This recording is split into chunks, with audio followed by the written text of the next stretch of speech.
नमस्कार मित्रों, मेरे कथा नीति चैनल पर आपका बहुत बहुत स्वागत है। आज मैं आपको सुनाने वाली हूँ मालती जोशी की लिखी हुई एक उनकी प्रख्यात कहानी, जिसका शीर्षक है ढाई आखर प्रेम का। तो आइए सुनते हैं कहानी। टन घंटा बजा और शेफाली की धरा प्रवाह वाणी जहां की तहां रुक गई। अमर अकबर एंथोनी की कहानी अपने क्लाइमेक्स पर पहुंच रही थी और इस मरे घंटे को अभी बजना था। कीर्ति को इतना ताव आया कि किताबें समेटती शेफाली का हाथ पकड़कर उसने कहा, पहले कहानी तो पूरी कर। आगे काल पर्दे पर देखिए, शेफाली ने चप्पलों में पाँव देते हुए कहा। तो सुनाती है तो पर्दे पर देखने का ही मजा आ जाता है। सच ऐसा लग रहा है कि हॉल की बिजली एकाएक गुल हो गई हो। जल्दी से शुरू हो जा, नहीं तो मैं सीटी मारना शुरू कर दूंगी, कीर्ति ने धमकी दी। अरे कुछ याद भी है, आज टीपू सुल्तान का पीरियड है, पहले ही तो वो हमसे हार खाए हुए, शेफाली ने कहा। पर कीर्ति नहीं मानी, उसे जबरदस्ती हाथ पकड़कर बैठा ही लिया। हार कर शेफाली को कहानी पूरी करनी ही पड़ी, पर अब उसमें पहले किसी रवानगी नहीं थी। टीपू सुल्तान का चेहरा आंखों के सामने नाच रहा था। टीपू सुल्तान दरअसल इतिहास की प्राध्यापिका मिस शास्त्री का नाम था। एक बार फर्स्ट ईयर की छात्राओं को तंग करने के लिए उन्होंने फाइनल की छात्राओं को ऐसी करारी डांट पिलाई थी, बस तभी से उन्हें पदवी दे दी गई थी। लड़कियां वाकई नाराज हो गई थी। जब फर्स्ट ईयर में वे थी तब उन्हें रैंकिंग से बचाने के लिए कोई नहीं आया था। अब ये अच्छी मिस शास्त्री आ गई हैं, न्यू कमर्स के सामने उनकी किरकिरी कर दी। उनका सारा रौब चौपट हो गया था, इसलिए उनका नामकरण करके लड़कियों ने अपना गुबार उतारा था। कीर्ति ने इत्मीनान से उठकर लॉन के घास फूस कपड़ों से झाड़ते हुए कहा, अगर पहले से पता होता कि इस बला से पाला पड़ना तो कभी हिस्ट्री ना लेती, पर अब तो फंसी गए हैं। शेफाली ने कोई जवाब नहीं दिया। कीर्ति का यूं मजे मजे से उठना, हौले हौले चलना उसके मन में घबराहट उत्पन्न कर रहा था। पीरियड लगभग आधा हो चला था।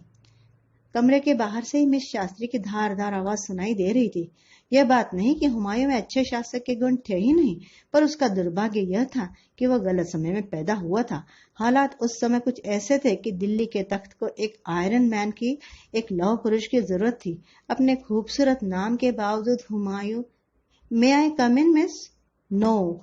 यह नो इतना दबंग और अनपेक्षित था कि सारी कक्षा सकते में आ गई।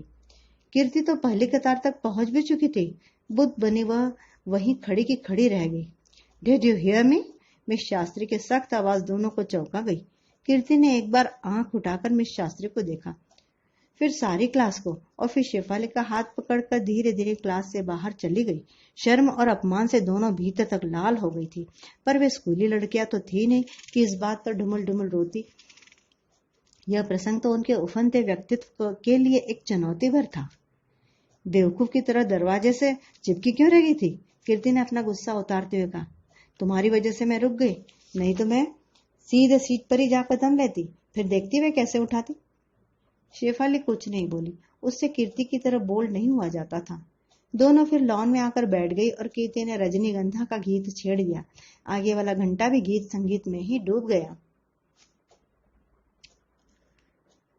इकोनॉमिक्स के पीरियड में सब लोग इकट्ठे हुए तो मिस शास्त्री की ज्यादती की ही चर्चा चल रही थी। लड़कियां उन्हें कोस रही थी, सिर्फ सुरक्षा ने उनका साथ दिया। वह बोली कि कीर्ति और शेफाली अक्सर लॉन में या कैंटीन में बैठी रहती है, किसी भी पीरियड में समय से नहीं पहुंचती। आखिर टीचर्स कहाँ तक सब्र करे। वह बेचारी बात पूरी भी नहीं कर पाई थी कि शेम शेम शेम शेम के नारों ने उसे चुप कर दिया।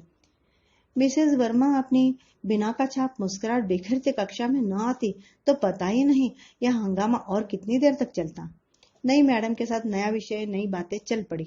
उनकी नींबू कलर की अमेरिकन जॉर्जेट कईयों को लुभा गई। कुछ लड़कियां उनके जूड़े की वेणियों में उलझ गई, कुछ हेयरपिन्स की जोड़ बाकी में डूब गई। पिछली बातें किसी को याद न रही सिवाय कीर्ति और शेफाली के।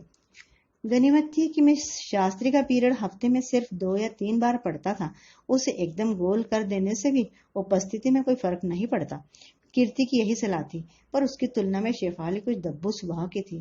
फिर प्रिंसिपल मैडम का उसकी बुआ के यहाँ आना जाना था। उसे अक्सर डर लगा रहता था कि शरारतों की भनक घर तक न पहुंच जाए। परिणाम यह हुआ कि अगली बार जब मिस शास्त्री की क्लास पड़ी तो दोनों समय से ही कक्षा में पहुंच गई थी। रोल कॉल लेने के बाद मिस शास्त्री कुर्सी से उठ आईं। टेबल से पीठ लगाकर खड़े होते हुए उन्होंने अपने सहज और सधे स्वर में कहना शुरू किया। शेरशाह सूरी के संबंध में लिखते हुए भी इतिहासकार इस बात पर एकमत हैं कि वह एक वीर, प्रतिभा संपन्न और राजनीति कुशल शासक था। बाद में अकबर ने भी उसकी कई नीतियों को जो ग्रहण किया, इससे उसकी योग्यता का अंदाजा लगाया जा सकता है। यह उसका दुर्भाग्य ही था कि मृत्यु ने इतनी जल्दी उसका वर्ण कर लिया। मैं आई कम इन मिस? शेरशाह सूरी के शासनकाल से कक्षा एकदम 20वीं सदी में लौट आई थी। दरवाजे पर सुरक्षा खड़ी थी, हांफती हुई, साड़ी के पल्लू से पसीना पोंछती हुई। यस, कम इन प्लीज, मीठे स्वर में उत्तर मिला। पुस्तकें संभालती हुई सुरक्षा अपने स्थान पर आ बैठी। इस अन्याय को देखकर शेफाली के मन में एक कसमसाहट सी हुई, पर वह जब्त करके रह गई।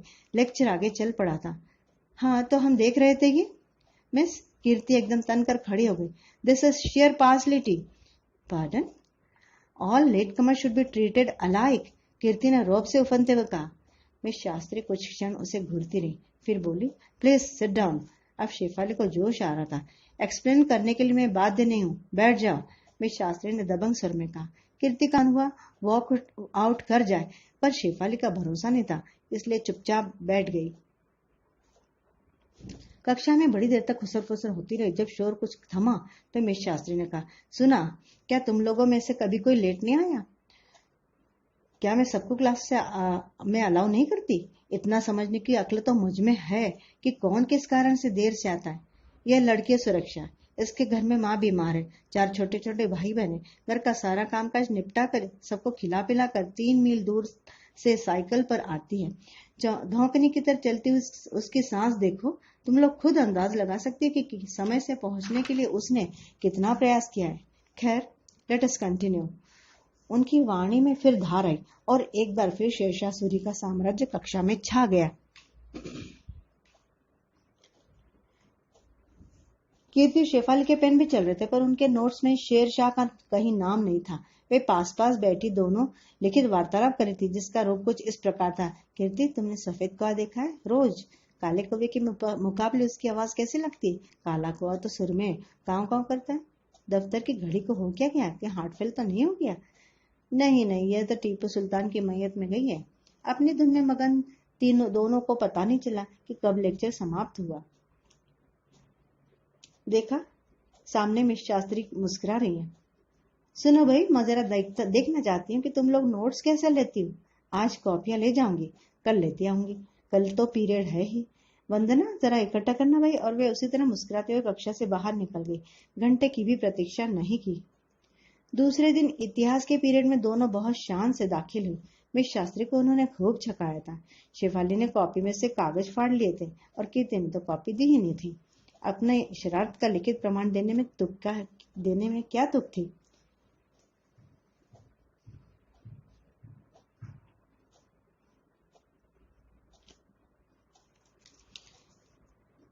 मिस शास्त्री ने आते ही सारी कापियां वंदना को संभलवा दी, रोल कॉल लिया और फिर सहज भाव से पर्स खोलने लगी।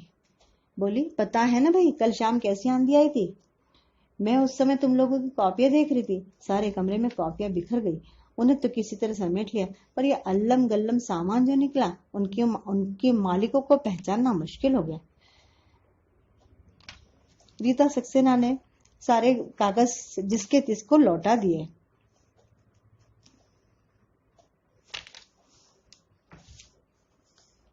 घंटे की कर्कश आवाज में उनकी बात डूब गई। उनके चले जाने के बाद भी उनकी गुरु गंभीर वाणी छात्राओं के कानों में गूंज रही थी। जो वो बोली थी, देखो, जो तुम लोग बचपन में नहीं सीख पाई, अब तुम लोगों से सीख लूंगी। चिंता मत करो, पर एक बात याद रखो, तुम लोगों के अपने छात्राओं के पत्र पढ़ने का मुझे अधिकार है, उतना ही जितना तुम्हारी मम्मी को है। तुम्हारे माता पिता तुम्हें यहाँ सिर्फ पढ़ने के लिए नहीं भेजते, वह काम तो घर पर भी हो सकता है। वे लोग इतना खर्च उठाकर तुम्हें और भी कुछ सीखने समझने के लिए भेजते हैं। तुम्हारी मानसिक गठन के लिए, आचार व्यवहार के लिए, संस्कारों के लिए हम भी उतने ही उत्तरदायी हैं। देखो कीर्ति, आगे उन्होंने बोला था, हम जो पढ़ाते, जो लिखाते, जो बोलते हैं, उसमें हमारे संस्कार दिखाई देते हैं। कीर्ति को इतना गुस्सा आ रहा था, बोली, टीपू सुल्तान को तो भी कभी कभी इतना ताव आता है। मैं बताऊं? अरे चुप रहे यार, अच्छा होता जो मैं कह देती कि मेरे सारे जो लेटर उनके हाथ लगे हैं वो मेरे ब्रदर के दोस्त के हैं। अब आपकी जबान खुली है, उस समय तो ताले पड़ गए थे। सच कह देते तो बड़ा मजा आता। कीर्ति ने हसरत भरे अंदाज में कहा। ये लोग जो मिस रह जाती है ना, प्रेम के नाम से चिढ़ने लगती है। मेरी एक बुआ है, उनका भी यही हाल है, विमला ने जानकारी दी। इन बेचारी को कोई मिला ही ना होगा। विद्या को करुणा हो आई। अरे मिल भी जाता तो दूसरे दिन भागता नजर आता। इस मोड्रा गन के सामने कोई टिक भी सकता है भला? कीर्ति बोली। नहीं रे, ये बात नहीं है। वंदना ने सहानुभूति स्वर में बोला। पता है, अपने माँ बाप की इकलौती लड़की है, भाई भी नहीं है, पेरेंट्स इतने बूढ़े हैं, पिताजी को तो एक हाथ भी नहीं है, इससे शायद शादी नहीं की अभी तक। तभी तो अपनी परिस्थिति का गुबार हम पर उतारती है, शेफाली ने तुनक कर कहा। अगले हफ्ते जब शास्त्री का पीरियड आया तब लड़कियों ने बोर्ड पर एक जुमला देखा। हाय कमबख्त, तूने पी ही नहीं। दूसरे दिन पोथी पड़ी पड़ी जग मुआ, पंडित भया न कोई, ढाई आखर प्रेम का पढ़े सो पंडित हुई।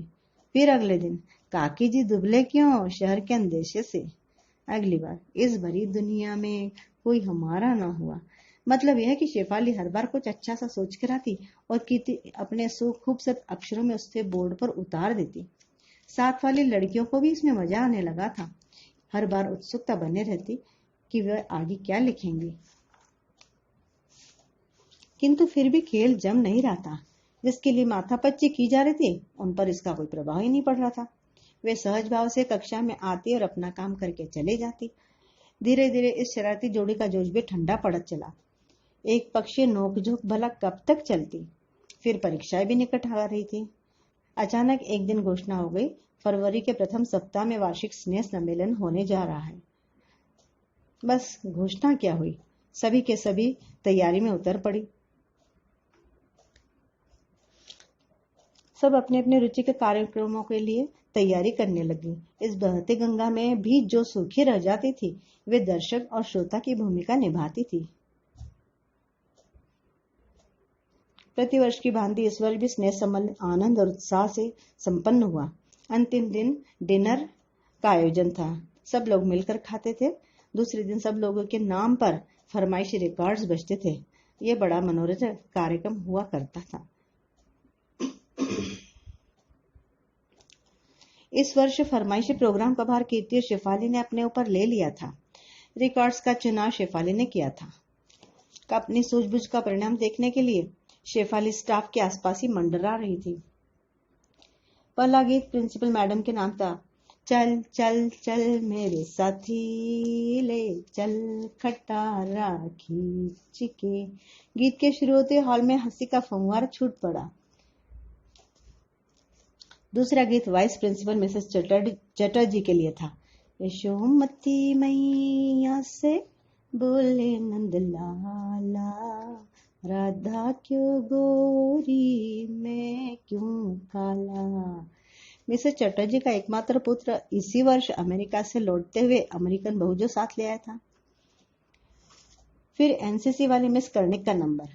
कैंप में इन्होंने सबको पिक्चर दिखाने का वादा किया था तो गीत बज उठा। जो वादा किया वो निभाना पड़ेगा। मिस कर्णिक उठ के खड़ी हो गई, बोली याद है याद है। अब मिसेस वर्मा की बारी थी। पापा को मम्मी से, मम्मी को पापा से प्यार है। मिसेस वर्मा की लव मैरिज थी। बेचारी शालीनता से मुस्कुराती रही। एक बार फिर माइक पर कीर्ति की आवाज गूंजी। और अब देखिए मिस शास्त्री क्या गा रही है। आएगी जरूर चिट्ठी मेरे नाम की, सब देखना। गाने की आवाज के साथ ही एकदम सन्नाटा सा खिंच गया। स्टाफ मेंबर्स पसोपेश में पड़ गई। प्रिंसिपल का चेहरा तमतमा उठा। बोली ये क्या बदतमीजी है। कहती हुए एकदम उठ खड़ी हुई, पर मिस शास्त्री ने ही उन्हें हाथ पकड़कर बिठा दिया। It is all right ma'am, let them enjoy. इसके बाद और भी गीत बजे। शेफाली ने बहुत दिमाग खपाया था, लेकिन अब सब जो एक बार मूड बिगड़ा सो फिर से समा बंध नहीं पाया। फिर एक दिन नोटिस बोर्ड पर काले चौखाने में समाचार पढ़ा गया। We regret to announce the sad demise of Mrs Shastri, mother of Miss Jayanti Shastri.